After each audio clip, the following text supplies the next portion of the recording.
What I have realized going through this journey of like just specializing in this and working with moms is that a lot of stuff from our own childhood stuff, experiences, traumas, attachment wounds, whatever, those dynamics that are coming in, inevitably kind of pop back up as we are experiencing it and kind of going through it ourselves, right? So how we're interacting with our kiddos can be a very healing experience and also a very triggering experience too.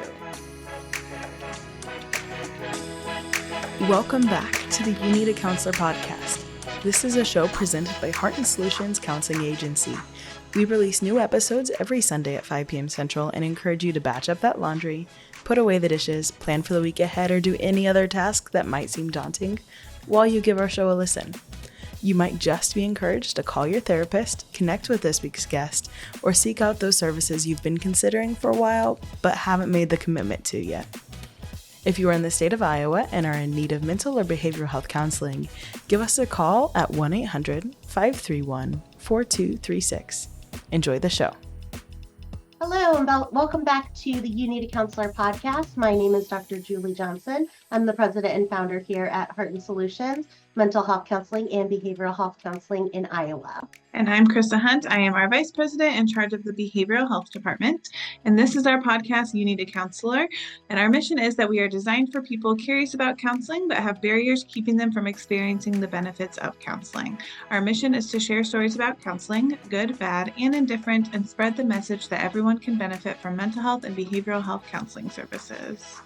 Our guest today joins us from Florida. We have Samantha Bickham here with us today. Samantha is the founder of Calming Tides Counseling Services in Florida. Samantha is a licensed trauma therapist, a certified EMDR provider, and has over a decade of experience helping people to navigate certain things like complex trauma, eating disorders, using that EMDR to help with that trauma and to help with healing going forward. So welcome, Samantha. Thank you for being here. Thank you so much for having me. I'm so excited to be here. So we've talked a little bit about EMDR in past episodes, but can you give us a brief overview here, just a reminder of what is EMDR when we hear that? Yes, absolutely.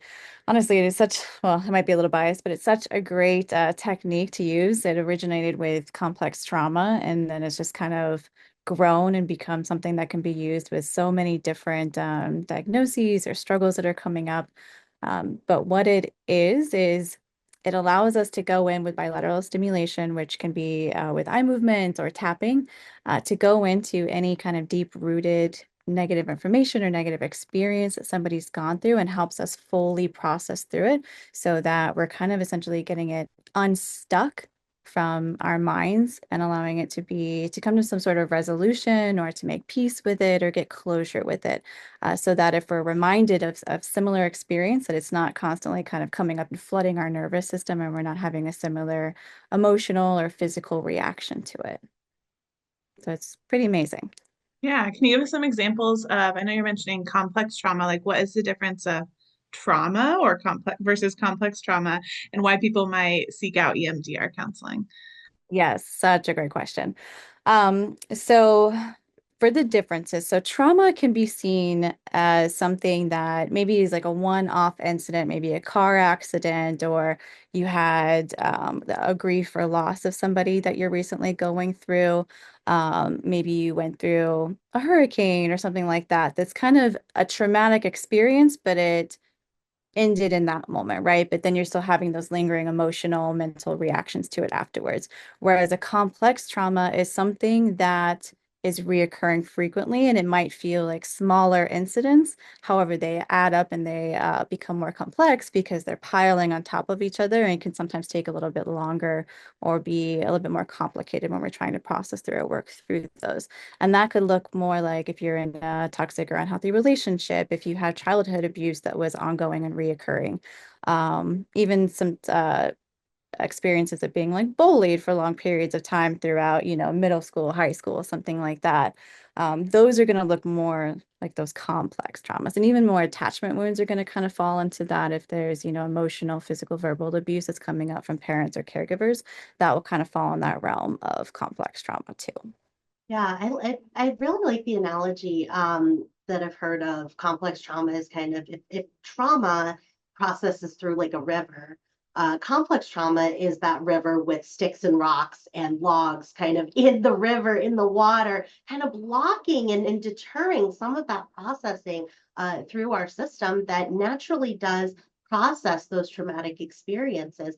And EMDR is that way to kind of digest some of those things that might be kind of stuck in that pathway and unable to be processed through our bodies and our minds. So I love that idea, and I love EMDR. And how might somebody, if they're thinking, okay, I've got a traumatic experience, and I know that I feel some traumatic symptoms, but how do I know if EMDR might be right for me, or if I should start with talk therapy?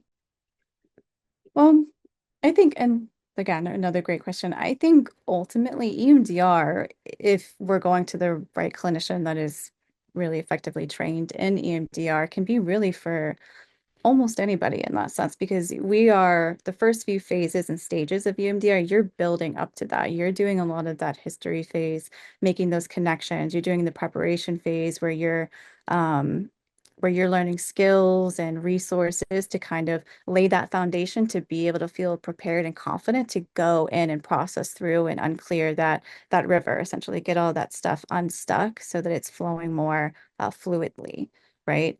So I would say it's not really about feeling, that I don't know really that anybody is ever, loving going in and getting ready to process through some of this stuff.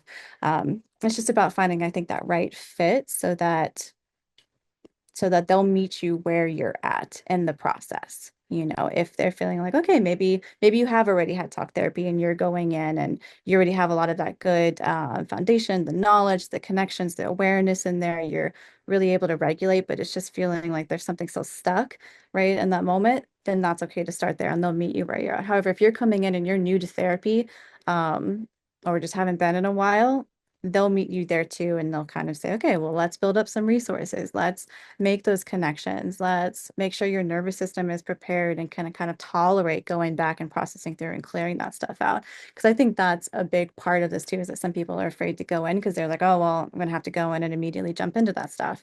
And that's absolutely not the case. If a therapist, a well-trained therapist will understand and know that if you don't have that capacity yet, then we don't want to re-traumatize you in that sense either, right? We want to make sure that you have the skills and the capacity to be able to hold space for that for yourself. And then also the relationship with the therapist too plays into that as well. So that's a big portion of it too. Hope I answered your question in a long about way. And you've talked about tapping and like eye movement. Can you give some examples of what that might look like if people are watching this on our YouTube? I mean, I feel like that could like intimidate people. Like, what do you mean tapping? Can you like explain what that process is? Yes, yes. And I always think it's so funny when I'm trying to explain this on my phone call consultation calls in the beginning because I'm doing it in person, but they're not actually seeing me. So I was like, oh, I hope this is coming through effectively. But yes, absolutely. So for bilateral stimulation, what happens is we want something to be alternating on both parts of the body, which is tapping into those parts of your brain that are storing those, like the emotional aspects of the memory and the sensory effects of the memory as well. So we can either do the tapping, which can look like if maybe we're doing virtual or even in person and you feel more comfortable with this, but it's alternating tapping with your hands back and forth, either on your knees, or you can do butterfly tapping like this, and you'll go faster when you're processing. So when we're wanting to move through that information, we're speeding it up because that's stimulating those parts of your brain that are holding those aspects, right? And then when we're resourcing, or maybe we're bringing in positive information of trying to build that confidence or that self-worth, we'll do slower tapping like this. And then the eye movements are similar, but for the speed, about you go back and forth like this, alternating back and forth, and then you would follow them just with your eyes. And that again kind of activates and taps into those parts of your brain that are holding those memories. And there's a few different techniques too. Like some people in their offices, they'll have what's called a light bar, and it's just a light on a literal bar, kind of what it sounds like, right? And you follow that, the light back and forth with your eyes as well. And then that again processes, or some people will have buzzers, which is my personal favorite, which those always sound kind of wonky too, whenever people are like, oh, is this some scientific-y, thing that we're doing right now? No. Or they're like, oh, am I gonna get shocked? No. Promise, no pain. Well, at least not physically in that moment from the buzzers. But there are buzzers and you'll hold them and they just buzz gently back and forth in your hand. And you can either close your eyes or stare off at something to kind of rest your eyes on so you can focus in onto whatever we're trying to process through in your mind in that moment. So lots of different, I think that's great too with EMDR. There's lots of different ways that you can do it that align with the person and what feels best and how they process information. So it's always interesting in the first few sessions to kind of play around with that and get what feels right for them. Yeah, absolutely. It's allowing our bodies to communicate with our bodies, and so being Exactly. able to And kind of tune in. cross, Mhm. yeah, exactly, to kind of cross those lines of our bodies and be able to process and bring the information kind of back and forth is so helpful. And I remember reading about the founder of EMDR and that some.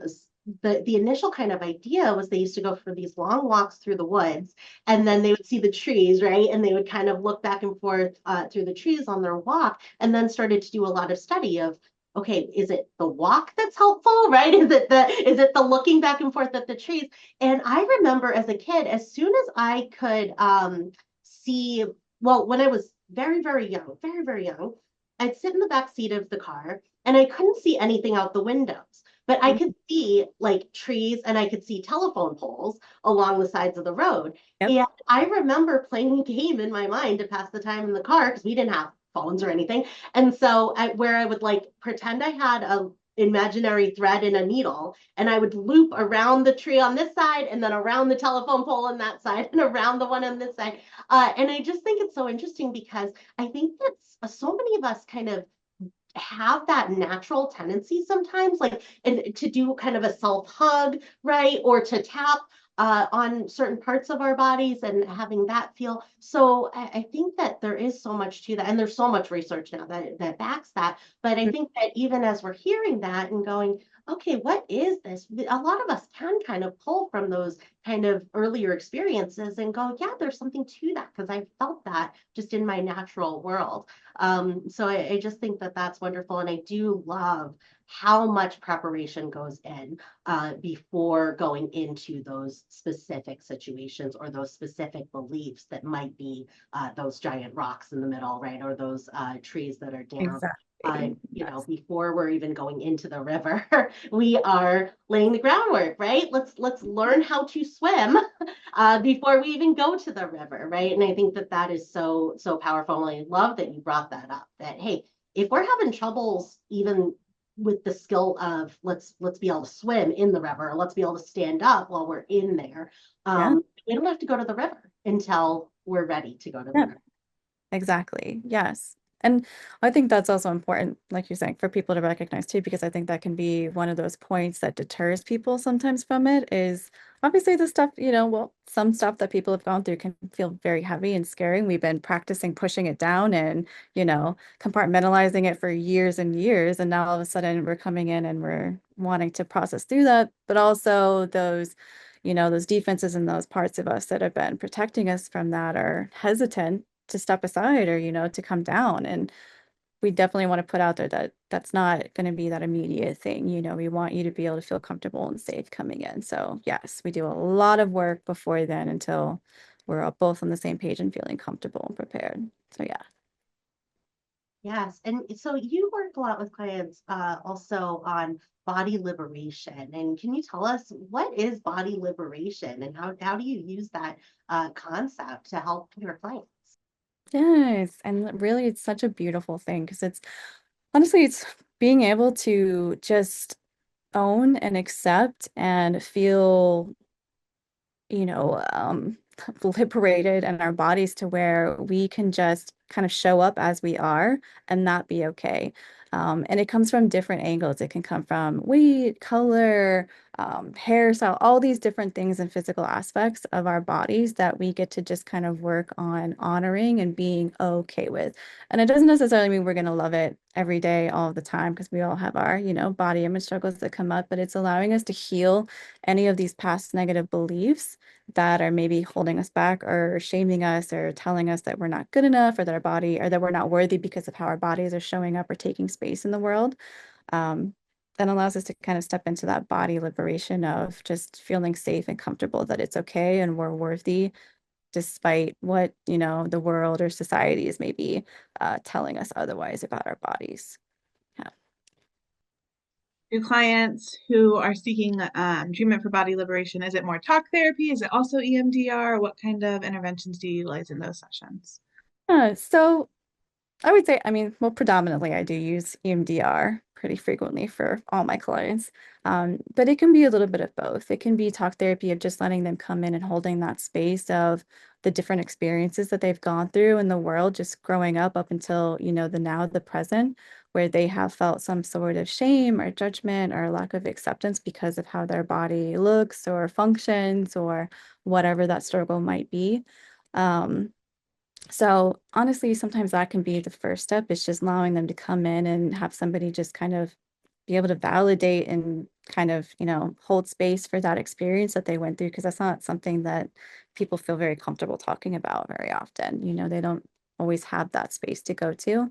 But inevitably with that, when we have body image struggles coming in there or um, we're feeling negative or critical about ourselves, there are those underlying negative beliefs that have been stored and then probably built on throughout other experiences that we've gone into throughout our life, where the EMDR inevitably does come in to help us process through those past experiences that have contributed to that negative belief. So, for example, maybe that's, maybe parents who were lovingly trying to make sure that we didn't get bullied or were accepted into society, but maybe we were on the heavier side when we were younger, right? So maybe they put us on diets or they were a little bit more critical of our body or maybe their own bodies, right? So we're taking in those messages. And then we're holding those and how we're showing up in the world and maybe either holding ourselves back from experiences or continuing that cycle of, restriction or poor relationship with food. So then with the EMDR, we're able to kind of clear through some of those and replace those negative beliefs with more accepting, positive beliefs of, again, I am worthy despite how my body shows up in the world, or my body is, doesn't necessarily define me, or, I can feel comfortable and confident in my body despite what other people think or my parents think. And then we can really reinforce that to where that's the guiding belief as opposed to those negative ones. Um, so there's many different examples in that sense, but that's kind of the general idea of how I approach it or support them in that. Yeah. Yeah, and we talk all the time about stigma, about sharing, the struggles that we go through in our Mhm. mental health. But the struggles that humans go through in terms of our bodies and the negative beliefs that we might have about our bodies or the limiting beliefs that we might have about our bodies is also very challenging to talk about. Why do you think that is, that it's so difficult to have those conversations in our day-to-day life, and why it's so refreshing to be able to talk about that with a therapist? Uh, I think there could be a few different things that might come up with that. The first one that came to mind is just, of course, shame, right? Of putting it out there and that vulnerability. Vulnerability is scary of how are people going to receive this? Can they relate to this? Am I going to be, this crazy person over here thinking this when maybe they haven't had that experience? Am I being dramatic or too much? I hear that frequently, of like, I should just be getting over this. It shouldn't be a big deal. So I'm not going to talk about it and put it out there and then have potentially them also reinforce that I'm being dramatic or I'm being a burden on somebody for putting that on them. Um, so quite a few different kind of reasons that people can kind of hold themselves back and not put that out there, which is unfortunate too, because we know that um, connection and vulnerability are actually the antidote to shame and holding on to those, shame thrives in the darkness. So that's a big part is being able to put it out there.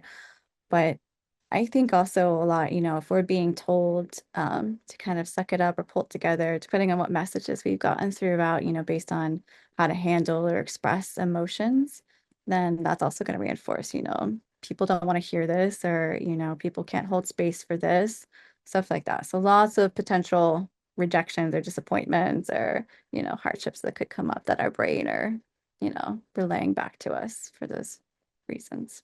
Mhm. And you talked about like a lot of times your sessions are kind of about like building rapport before you like go straight into EMDR and making sure everyone's comfortable. What are some ways that you start your sessions to kind of get people to get more comfortable opening up and talking more about those traumatic experiences?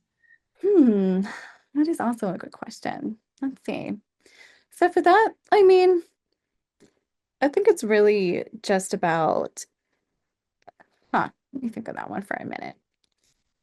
Honestly, getting people to kind of talk about their interests is one of the main ways I would say they can. And then I also get a lot of clients that are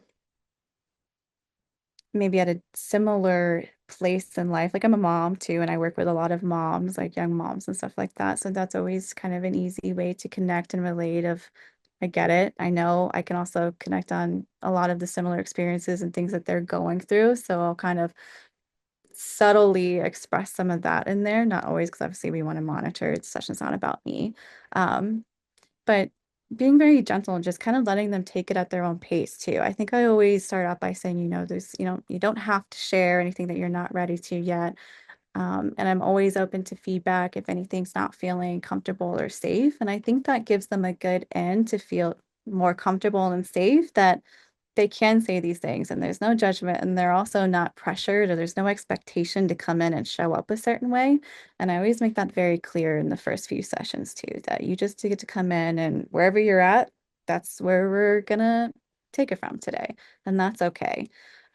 So I think that's one of the main ways that I kind of try to help them feel safe and build that rapport with them is that, again, absolutely no judgment. And if you're feeling like you're being judged, let's talk about it. Let's bring it in. That's okay. I can hold that space. Because I think once we're able to also show them that they don't have to take care of me or manage my emotions or worry about me, that allows them to really do more of that work and open up on their own end because they're really just here for their own selves. I can hold that space and I can be okay with that. And I think that's a big part of the therapeutic relationship and building that rapport. Yeah, and I like the term body liberation. I think for that reason, because when we talk about body positivity, there can be kind of a whiplash feeling when we hear the term body positivity, right? Because if we have a lot of those messages that we've received, right? A lot of times those messages are shutting down the body positivity that we may have had as a child. And so when we hear those, we can have kind of that boomerang effect, right? Of like, well, when I hear body positivity, I also hear all of those messages very, very strongly saying that that's not right or that's not correct. And when I hear that phrase, I can feel, or we can feel like, well, now do I have to pretend? Right. And what you're talking about is no, genuinely, it's okay. You can still not like pieces of your body or your physical ability, right? You can still not feel positively about those things and at the same time feel like you are acceptable and you are okay and you are worthy of love. Yeah, exactly. And it doesn't take thinking that everything is great, right, all the time, and having that like positive attitude about everything. That's not what we're talking about. We're talking about we are acceptable. We belong and we are okay as we are. And I think that that allows us also to go, okay, that's all right. I can accept, right? Maybe I can get to a place where I can accept that I'm all right? Because it doesn't say I don't have changes I want to make. It doesn't say I don't have room for growth. It says you're okay where you are. I'm okay where I am. And just having that kind of stable footing on our acceptance of ourselves and our validation of ourselves, that's really what so many of us need, is that stable footing. And it's not saying, oh, you need to be up here to be great, right? Like, you're so great, come stand up here. It's saying you're safe on the ground. Your feet are safe on the ground. And that's a place that not everybody has. It's a luxury in this day and age to have that safe on the Yeah. ground feeling. Yes. Yeah, because I think, and that brought up a term for me, it's called unconditional positive regard, right? Where no matter what, you are accepted, and we're gonna be okay with that, and we're gonna work with it. There's no wrong way to come in or to show up in that space. And we want to kind of role model that in these sessions so that you can go out and experience that in your life and continue to model your other relationships like that, and make sure that if you're not feeling fully accepted in these relationships, let's work on that and, be able to kind of hold those boundaries, communicate that, change those relationships, and find those people that actually do um, honor that with you, that boundary and that space of no matter what, I'm okay and I deserve to be respected and treated well, and deserve to be loved, from the right people. So yes, absolutely. Yeah, and that unconditional positive regard, it gives so much room because I think sometimes when we think, oh, my therapist likes me unconditionally, well, that's not a thing, right? It's that my therapist respects me as a human and will give me that positive regard no matter what, right? Yeah. But my therapist is still going to have boundaries with me, right? My Yeah. therapist is still going to reflect things that I might not like the reflection of, right? So it doesn't mean, or my therapist might have a different view of me than I have of myself. And so it doesn't take, if I have a limiting belief that I cannot do something, right? Because of uh, the ableness of my body or because of who I am or messages that I've received. Mhm. I might have that view, and sometimes when we think about uh, rapport without that positive regard, uh, it can feel kind of personal, right? It can feel like, well, I want my therapist to like me. I want them to say Yeah. I'm great, right? And to validate that I'm great. And so sometimes, even when we get that kind of feedback, even if we want it, we can kind of go, whoa, wait a minute, like you don't even know me, kind of thing. So I what I love is that unconditional positive regard. Again, it is that solid footing. It is not putting anybody on a pedestal, Mhm. because when we're on a pedestal, we can fall off, and it's scary to be on a pedestal sometimes. And Yes. so we're not proposing that at all. We're still going to set those boundaries, right? We're still going to reflect what we hear and then allow ourselves to be corrected if we're reflecting it incorrectly or misunderstanding it. But that positive regard just really does uh, take away, kind of breaks down a lot of those challenges that I think, I mean, for myself, I would kind of automatically go to, right? If I'm thinking about, well, okay, they're my therapist, so of course they like me, right? Or they're my therapist, so of course they do this. It's not. It is that we are going to respect you as a human being, and that we are going to always give you that positive uh, lens as we are looking at you, that strength-based lens as we are looking at you and reflecting back to you. So you talked about attachment as well. You had said that attachment is one of those factors in complex trauma. It can be one of those factors that can bring somebody to EMDR. Can you talk to us a little bit about what some of those attachment challenges are? Yes. So, well, I mean, there's obviously we know we have insecure attachment that comes up in a lot of things, and there's the anxious, there's the disorganized, there's the avoidant attachment styles. And we can kind of, yeah, you might lean towards one or the other more so, but these do come up just based on where you're at in relationships and connections. And all of these are generally learned when we're kids. And this is not to shame or blame parents. We know parents are doing the best that they can with what they have. And nobody really makes it out of childhood unscathed. I mean, I have kids. I know my kids are probably going to take away some things that I unintentionally maybe put on them or didn't give them, or I maybe misread something or just developmentally they're perceiving something differently than I intended it, right? So nobody makes it out unscathed. And these are what we would say are little like attachment wounds throughout the childhood. However, the difference is when these are reoccurring and more frequent, if we have like a parent that's not present, right? If they're emotionally not present or physically not present, we're gonna feel that. right? And that's going to impact our maybe our self-worth, our ability to feel like we're lovable or worthy of love. So there's many different things that can come up with some of those things. And throughout, that's going to play into our different relationships and how we're showing up in our childhood relationships with friends, with our teachers, as we get older in college and work environments, romantic relationships, so many different ways. And they're going to kind of influence how we react to things or how we don't react to things. And it really does play a big role. So it's important to be able to kind of understand that of ourselves and to work through and heal those underlying like core target memories that are influencing those throughout our life. Can you give some examples of how different attachment styles might show up in our day-to-day life as we get older? Like, how might we be able to tell, like, oh, that's the attachment style that I maybe grew up with?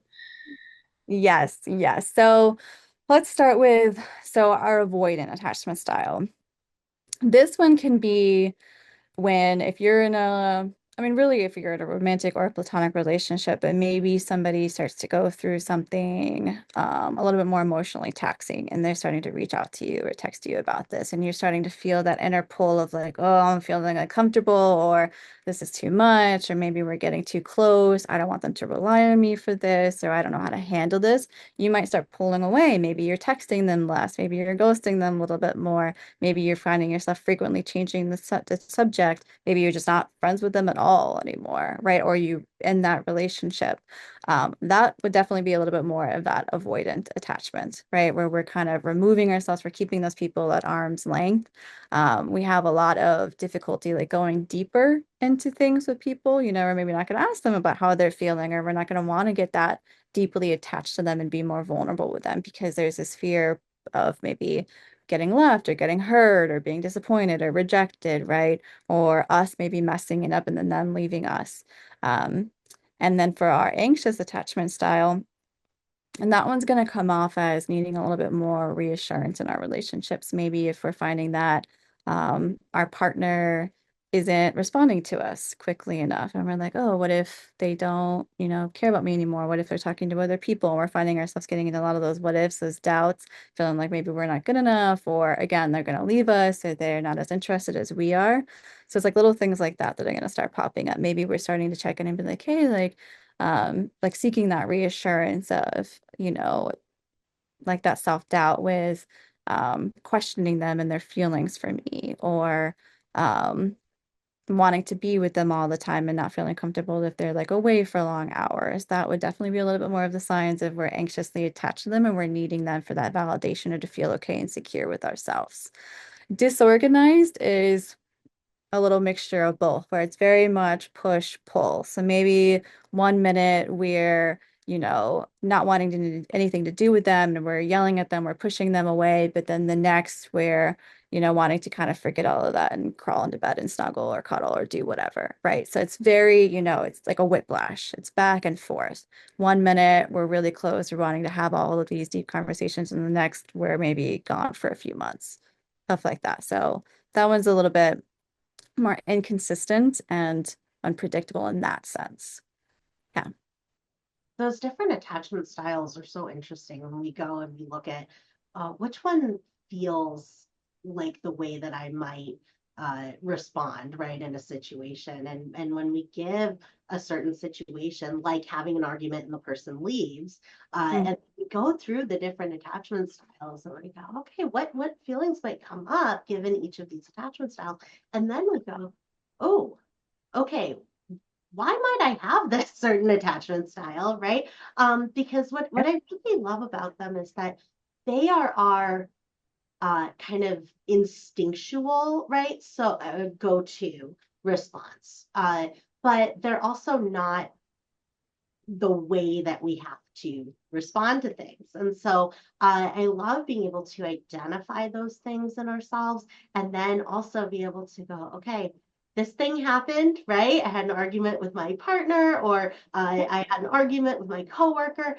And now my temptation is to go into avoidance, right? Because I know that that's kind of my default. And Yeah. so that once I know, okay, that's kind of my default, I can go, okay, is that what is going to benefit me right in this situation? Because I know that that's my go-to. So it kind of takes away that feeling of, well, that's my go-to, so that's the right thing to do. And I Mm. think when we aren't aware of what our go-to is and what our natural tendency is, then it can feel like, well, of course I'm going to react that way. Who wouldn't react that way, right? This is what happened, of course. And it feels like that's the only path forward. And knowing that, okay, how I'm feeling might not be about this situation. It might be because that's my natural tendency. Allows us to look at that in a much more objective way and look at the situation and say, okay, I do have options. I don't just have to cut this person off forever, right? I might feel like I want to, and okay, they're dead to me now, Right. right? That might be my natural go-to. But once we've identified, oh, okay, that's going to be my temptation almost every time because that is my natural tendency in my attachment style. Now I know that I've got options. Now I know that's not the only way I can proceed. And so that ability to know that about ourselves and to know that about our partners and our family members and our children is so helpful because it can allow us to go, okay, stressful moment, my 9-year-old daughter, I know what hers is, right? So I can go, okay, I know what her tendency is going to naturally be. And when I see her make a different choice or go a different route, I know that that's on purpose. And so even if it's not perfect, right? Even if she takes a different route and stumbles along the way because and then starts yelling at me, right? Or just whatever, I know that, well, yeah, that's because she's doing something different from what her natural tendency would be in the situation. She's trying, and I can give grace to anybody who's trying, right? So knowing those natural tendencies about our family members as well are is so helpful for that reason too.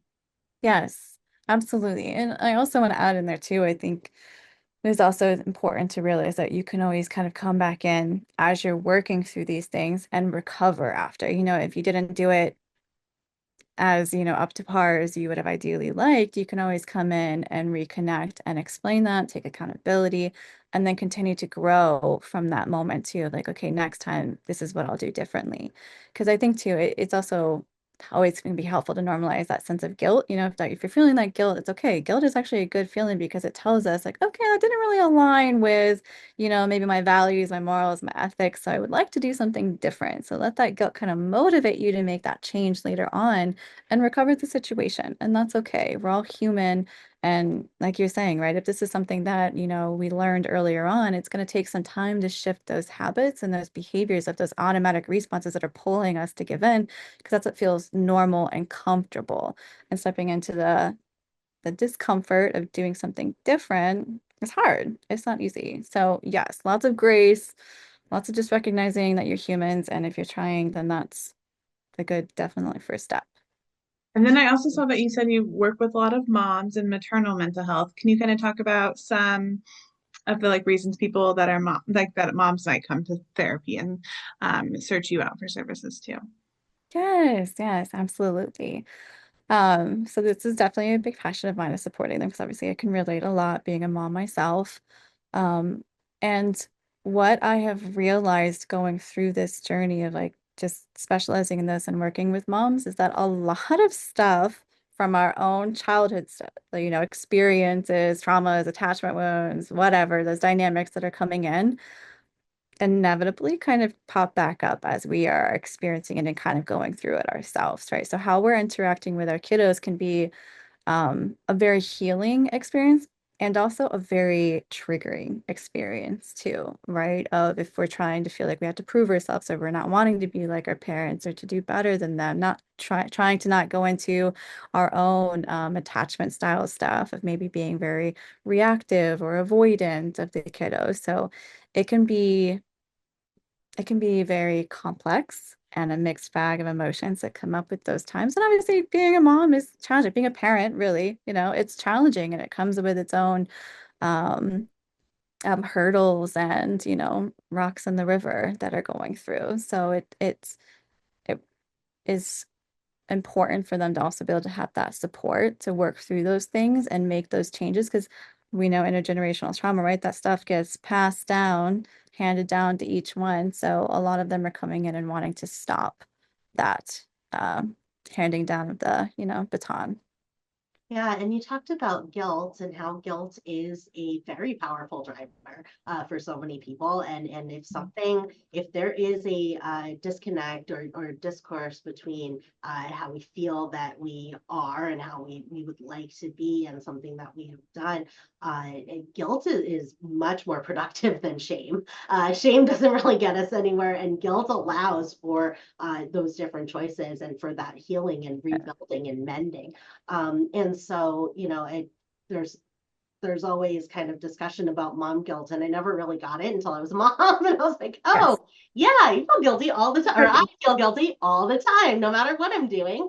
And when I'm with my child, I feel guilty because I'm not doing the other stuff, right? That I'm not doing. So Yeah. that and the thing is that guilt. A lot of time, like I originally, when my daughter was born, I thought that was about the things that I wasn't getting done. But really, then what I realized was no, that guilt is because I have a belief that I should be doing all the things all of the time. Yes. And that was the problem. It wasn't that I wasn't doing all of the things all of the time. That wasn't the problem. The problem was that I had that belief, and that's why I was feeling that guilt. And so I either needed to shift my behavior or I needed to shift my belief because there was discourse between the Right. two. Oh, And yeah. and I did a lot of trying to shift my behavior, and that did not work for me. And once I was able to shift that belief, then there was alignment.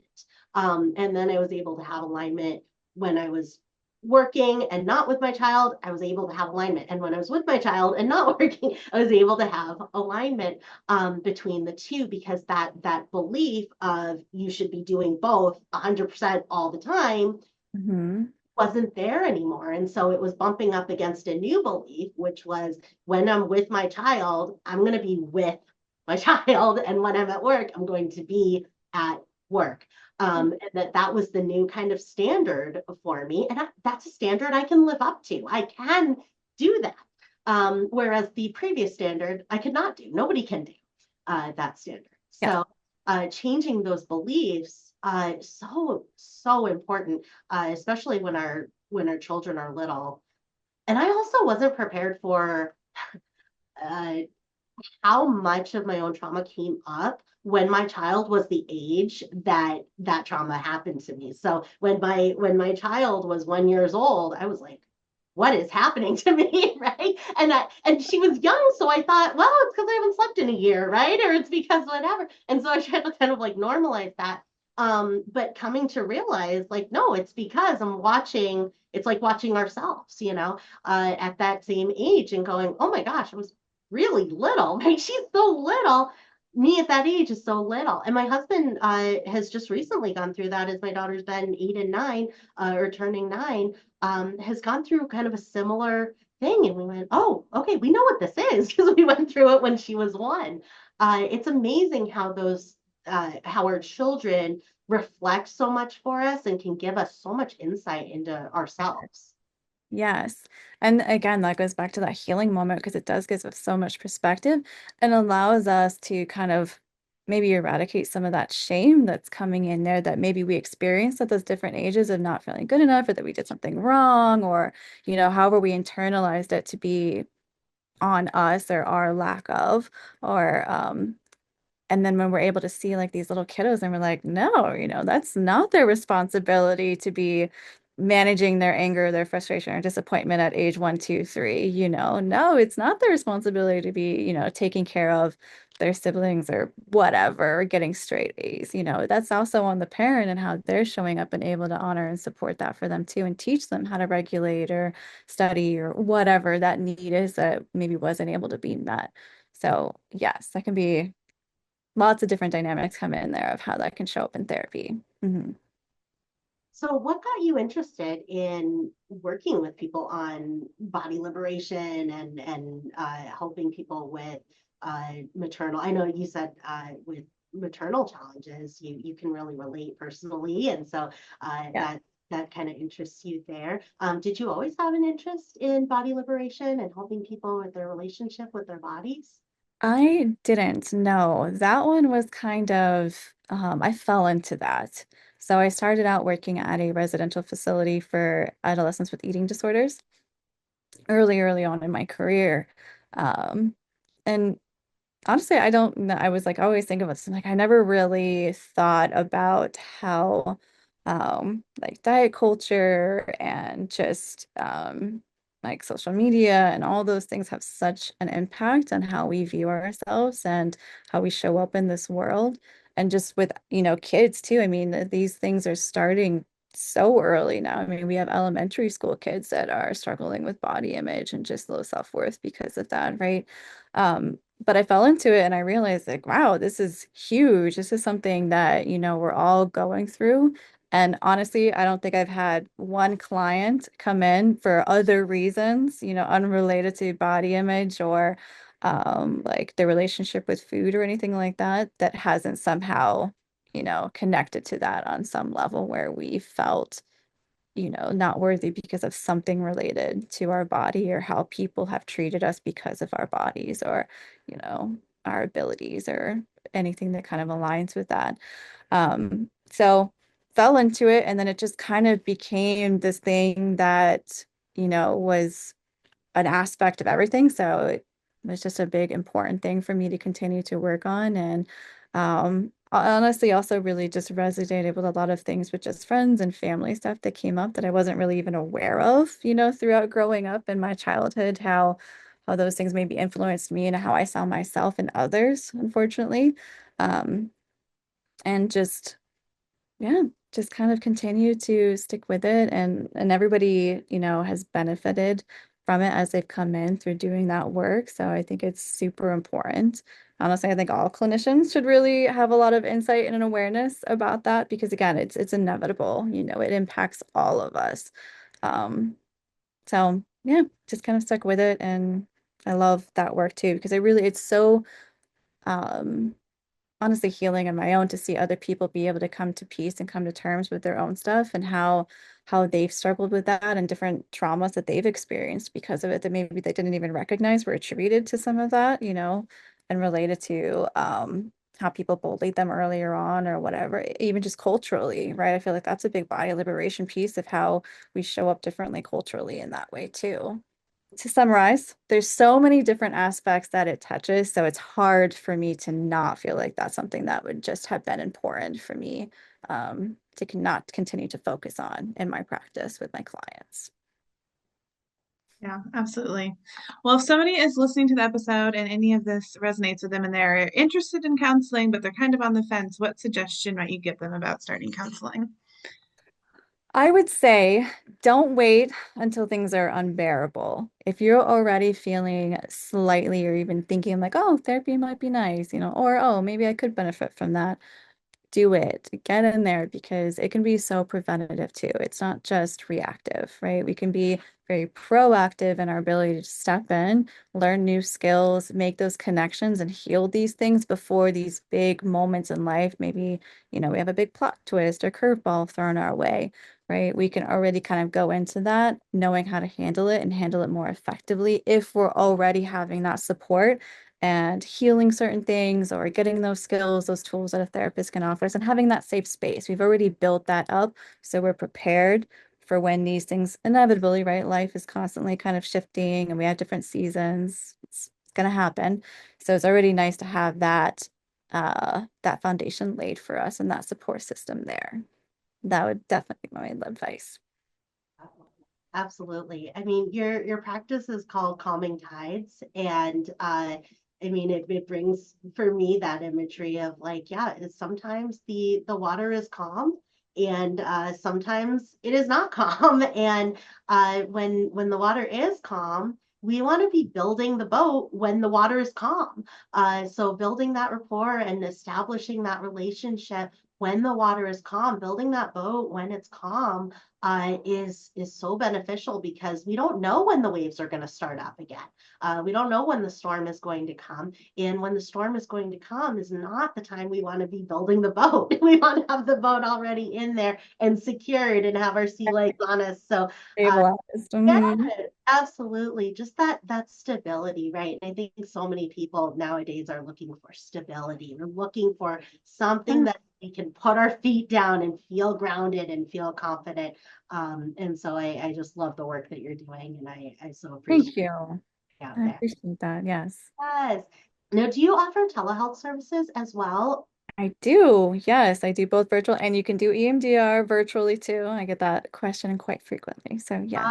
Awesome. Okay. So if you are in Florida and looking for EMDR services or therapy services to help you to accept those pieces of ourselves that maybe we've got some barriers in the way, right? Go ahead and go to calmingtidesfl.com. You can find Samantha there, calmingtidesfl.com. We'll also post where to find her on Instagram and Facebook and on LinkedIn as well. EMDR surprisingly good over telehealth.